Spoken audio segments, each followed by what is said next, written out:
What if every stressor, form of self-sabotaging behavior, fear, element of chaos, scarcity, and destruction is secretly, unconsciously, something you desire, crave? What if all of the negativity, patterns of chaos, challenge, scarcity, fear, and sabotage are all patterns that you want to have in your life? What if having is a form of wanting? What's up, fellow golfer? Welcome back to another episode of the Scratch Golfer's Mindset Podcast. I'm your host, Paul Salter, the golf hypnotherapist. I'm a mindset and performance coach who uses hypnosis to help my clients get unstuck, out of their own way, and achieve their potential. I missed you last week. I appreciate those of you who reached out, touch base, check in. Very kind, very unexpected. Thank you for that. It's a pleasure to be back in action, and I am telling you that it's Saturday. What's the date today? October 11th in the morning as I'm recording this. The episode will go live on the 13th, but I've got not one, two rounds of golf between me and the 13th. One today, one on Sunday. First time I've played back-to-back days of golf in a very, very long time, and excited to update you because my member guest is right around the corner. Kicks off on Thursday, October 24th with the practice round. That actually might be October 23rd. I don't remember the exact date. And then 2 days of, 5 9-hole matches. And I'm excited. I'm playing one of my rounds this weekend with my guest, fine tune, dial in some course strategy, help him gain more familiarity on the course itself. It should be fun. It's no secret. Right now in my life personally, a lot of challenge, a lot of change, a lot of opportunity. Opportunity for reflection, opportunity for creation.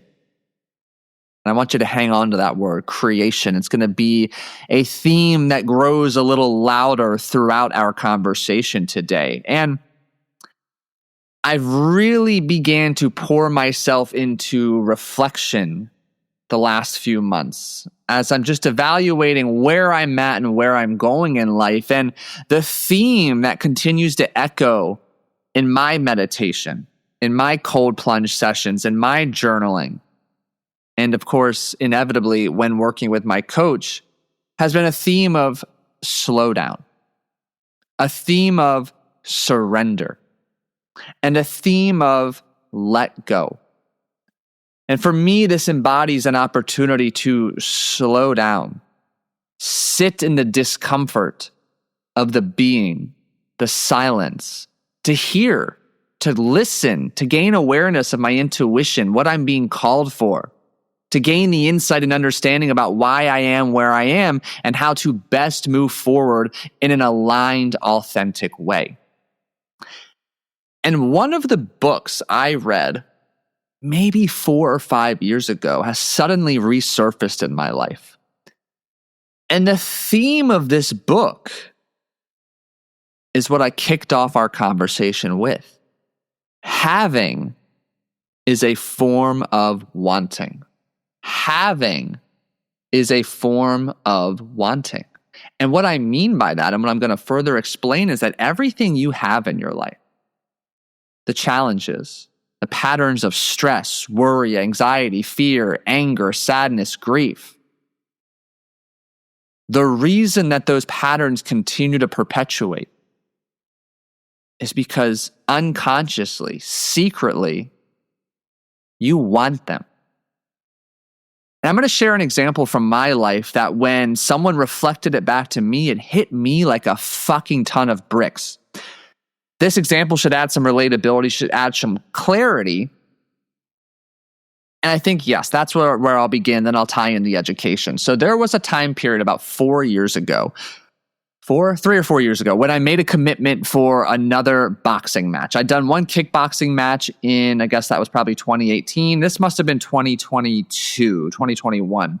I committed to a boxing match. I'd been training for about 4 months with a buddy who has trained several top fighters. He himself had about 35 amateur fights under his belt. I think he was like 25-8, so that's 33 matches. Really great dude, incredible knowledge, technique, and an ability to coach. And that's what he does full time. I'm really fortunate to call him a friend. So I was training 3-4 days a week, doing all the conditioning. I'm in fantastic shape.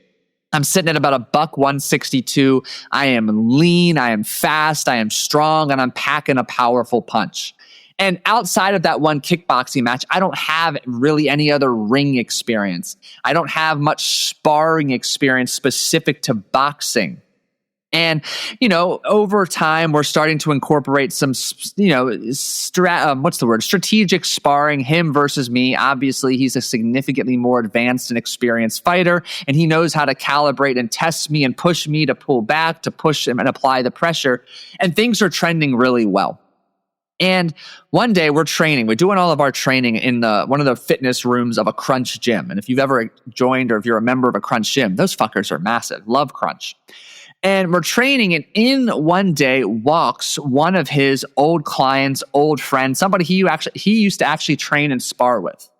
And in a very short amount of time, we exchange pleasantries. Like Joe's my coach and friend's name. We're in between sparring rounds with one another. He's been watching from outside. He comes in, we introduce ourselves. Joe and him are talking. The guy, easily 50 pounds more than me, has a handful, if I recall correctly, more than a dozen amateur fights under his belt, still, non-officially boxes with friends and random folk off the street in an organized setting.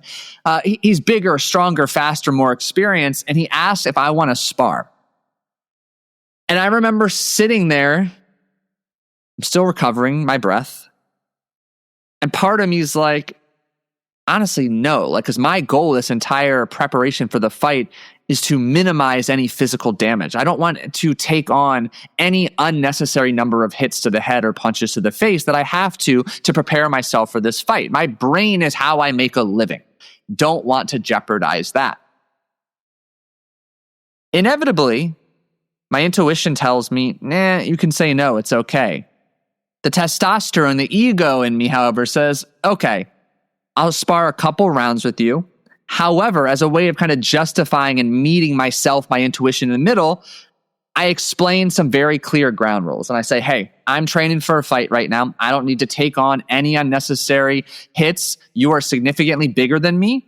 You are significantly more experienced. I'm thinking we go, fairly, bring it down a couple notches, light power, focus on speed, technique. Let's have fun. A couple 2-minute rounds, bada boom, bada bing. He agrees. As you can imagine, you're probably beginning to connect the dots about what happens next.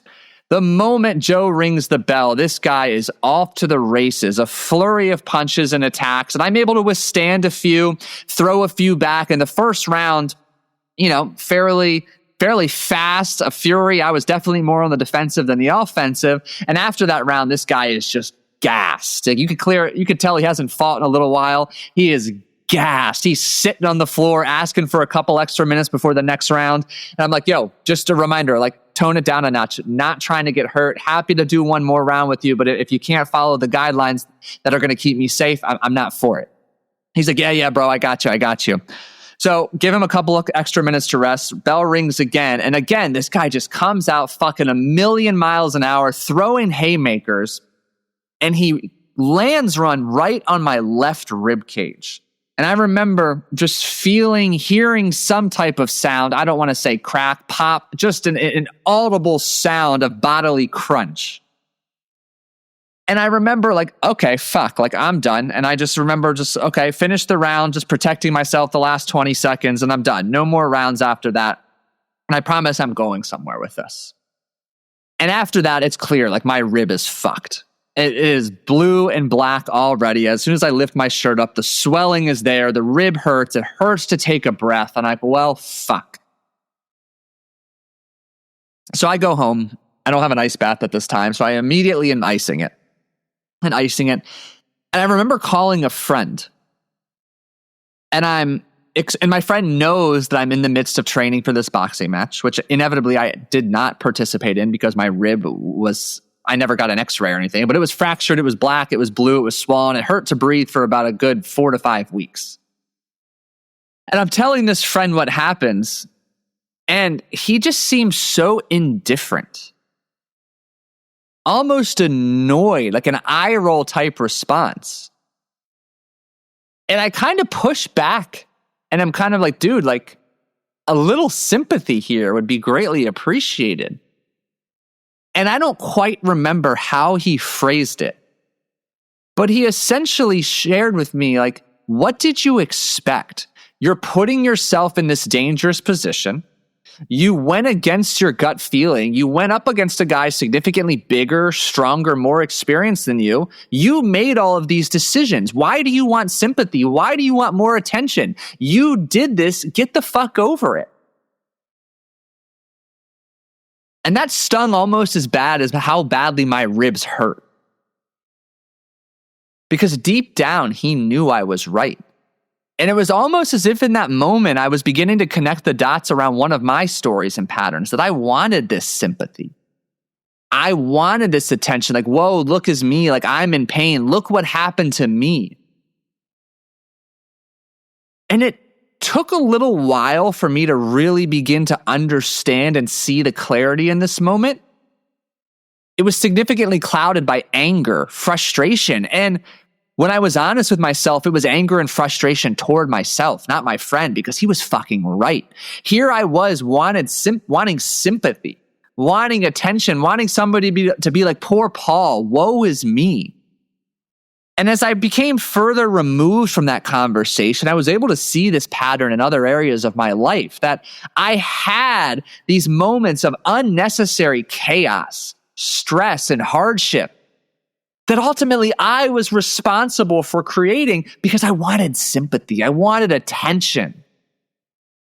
Yet every single one of the situations that suddenly began to flood my mind were self-inflicted. I had multiple decision points that instead of trusting my intuition, I let fear, I let worry, I let concern about pleasing others or avoidance of hurting others' feelings or conflict ultimately sway myself away from my gut instinct and intuition. And that's what continued to perpetuate the patterns of sabotage, chaos, hardship, and challenge in my life. And it's an interesting it really comes full circle for me now as I've just continued to really challenge myself to slow down. And I'll be candid, it's been hard. It's been weird. It's been uncomfortable. But I've been reminded that having is a form of wanting. And I share all of that to hopefully add a little relatability and a little clarity to deepen your understanding, to empower you with this opportunity to begin your reflection. What patterns of stress, what anxiety-inducing behaviors, fears, and worries do you have in your life? Not just in your golf game, in your personal life, in your financial life, your professional life, your marriage, your parenting, that deep down you crave, you fucking desire. So the theme here, having is a form of wanting, is the theme of a book that is entitled Existential Kink. And the author, I know, what a title, right? Like really well done, is PhD Dr. Carolyn Elliott. And the way that it's described is as a smart, sexy guide to embracing the repressed, tabooed, and often unwanted aspects of ourselves so that we can or discover our inner power and finally live the life that we deserve. And the whole context of having as a form of wanting is really beginning to uncover the parts of you that crave the chaos, that crave the stress, the fear, the hardship, because deep down, unconsciously, they're giving you what it is you desire. Now, how does that make sense? Well, let's take a step back. Those first 7 years in particular of life, you are incredibly impressionable, malleable. And there's two ways you can think about your evolution and development during this time. 99.9999% of every single cell in your body is energy. You are unconsciously absorbing, listening, seeing, hearing, and experiencing all that takes place around you during your upbringing, but especially these first 7 formative years. If your household is filled with chaos, your parents have a fractured, stressed, chaotic, broken relationship rooted in anger, sadness, rage, you're unconsciously absorbing that. And if you're someone who's struggled with relationship difficulties, you've likely repeated some of, if not all of those exact patterns of chaos that your parents modeled for you, because that was laid down as a part of your subconscious code. That being the second way you can begin to better understand what takes place during these younger years of life. Your subconscious is always listening. It's always listening, absorbing, taking in the information around you as a way to learn, to identify patterns, and to build the systems and processes necessary to keep you safe. But especially during those younger formative years, all of this code is being laid down based on your unique experience as a way to create your default operating system. You can think of it exactly like a computer. Your computer, your Mac, has an operating system. There's a collection of code that is intended to help that computer function the way that it's supposed to or intended to. So depending on your experience with love, with success, with money, with other human beings, with family, friends, neighbors, your subconscious started laying down code. And if your household was ripe with stress around money, uncertainty around finances, a constant echo of anger, a constant echo of woe is me, anxiousness, depression, that got imparted into your subconscious code. And it became familiar. It became a way for your subconscious to create predictability and certainty, which ultimately fosters safety. So as you developed and you aged, teenager, young adult, present day, that code still exists. And that code needs to be seen, experienced, or have the opportunity to engage or initiate its intended function or purpose. So when that code for stress and financial anxiety is present, you continue to experience patterns of stress and financial anxiety. You continue to experience patterns of chaos, disagreement, or incongruency in your relationships, in your personal health and well-being.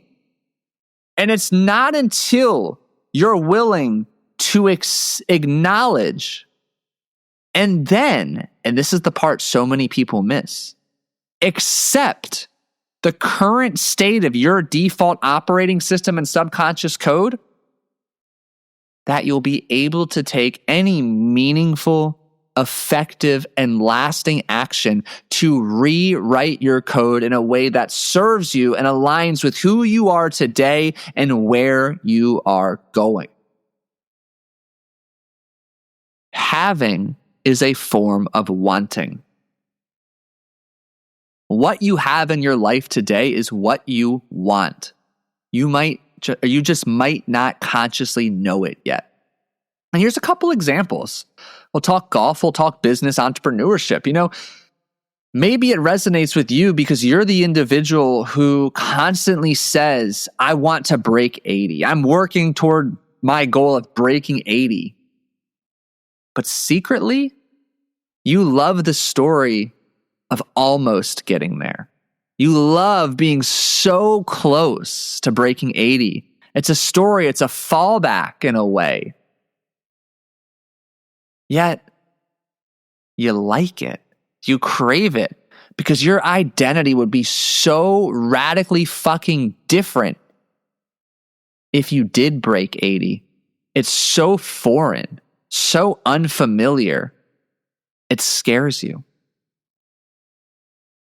Maybe you're the owner who wants to grow, who talks about opening up a second location, who talks about embracing the franchise model, who talks about bringing on another partner, hiring another 5 employees. But secretly, you love the grind. You love the stress. You love this underdog identity. You crave it. So you don't allow yourself to have the breakthrough or take the action necessary to propel you to next level success. Maybe you're the business owner. Maybe you're the salesperson who, and I use air quotes here, forgets to follow up with warm, even hot leads because there's a part of you that feels that being too successful is scary, or you're afraid of what a more successful lifestyle will demand. So you have this story, this narrative that you're so close to success.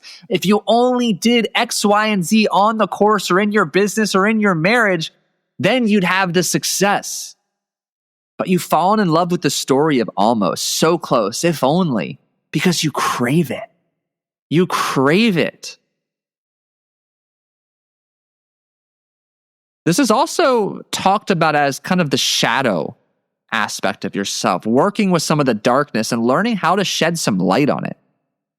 And as I mentioned before, this evolution and development is really a 3-step process. Of course, I've alliterated it, 3 A's. It's acknowledgement, awareness, if you will, acceptance, and then action.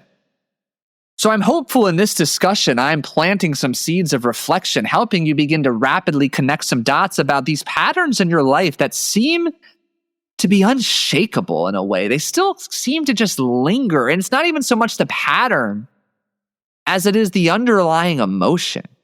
It's the background noise, the underlying anxiety, worry that just seems to always be present. The false sense of urgency that is the undercurrent of your life, the propensity to hurry, and just beginning to understand and acknowledge and then accept that deep down, there's a part of you that wants this, craves this, because it helps satisfy a story. It helps satisfy a part of your identity and who you are. Yet, before you can take action to let go of this, to shine lightness on this darker part of you, you have to accept this is your story, your current reality, and where you are. And what do I mean by that? Not just logically accept, embody it. So the practice here is a presence practice paired with your breath. When you do some journaling, some reflection, or silence and solitude, and you start to become aware of where and how some of the things, the challenges, the sabotaging patterns you have in life are actually patterns and feelings that you want, sit with that. Notice the tension, the discomfort, the warmth, the tingle, the heat, the knots that begin to appear in your body. Embrace it. Breathe in and through that discomfort. Get curious. Why do I crave that? And I'll go back to my story, kind of craving that attention. That's exactly what it was, a way to get attention. And in this case, it happened to be through the lens of a woe is me. I want sympathy. Look at me. Look what happened to me. Yet as I've done more and more unpacking and reflection, it makes total sense. And for me, it's just the loss of attention with each one of my siblings being born. I'm the oldest of 4, and there's different ways I had to get creative to gain attention as a young boy when there were 3 other siblings who had mouths to feed and had attention and needs to be met as well. And again, all of these patterns during childhood, I talked about this a lot in the recent episode about the detaching from results. They're all designed, and you got to definitely listen to that episode. But these patterns that plague you now are all patterns that once served a really important purpose, helping you get your core childhood and human needs met. As an adult, however, they are not helping you. So again, we have to acknowledge and become aware of them, sit with them, accept them, and then, and only then, can you begin to do the work. So noticing the pattern, admitting it, accepting it, leaning into it, feeling it fully, and then doing the work to let it go, to shine a light on just how it's unnecessary. It's no longer needed, and starting to replace that with a more productive way of feeling, believing, and behaving. So one of the action steps, the homeworks you can take from this episode is, again, I'll put it kind of more concisely, set a timer for 15 minutes. Write down all of the areas of your life that are bringing some form of stress, worry, anxiety, and fear. Or better yet, what is bringing stress, worry, anxiety, fear, aggravation, agitation, annoyance, hurry, or urgency in your life? And just start to feel into it. And as you think and feel more into that, notice what comes up in your body. Tension, discomfort, warmth. And begin to breathe through it. Replace that concern with curiosity. Encounter that resistance with reflection. And after that, write down a sentence or two, acknowledging and accepting that this is a story, a pattern, a program that's present. And give yourself permission to let it go. Upgrade it, recreate it, rewrite it as an updated belief, pattern, or program that's working for you rather than against you. And I remind you once more that having is a form of wanting. Where in your life right now is there a pattern of negativity, sabotage, chaos, fear that predominates either as an undercurrent in the background or maybe in the foreground? And is it possible that you want it, you crave it? I'm here to remind you it's absolutely possible because it's absolutely true. And if you have the courage and the wherewithal to look inward, you can uncover not only when and why that came to be, you can reflect further and begin to accept and take action to let go of that for good. So that now you can operate from a place of groundedness, presence, calm, confidence, clarity, and connection. And continue to show up as the best version of you.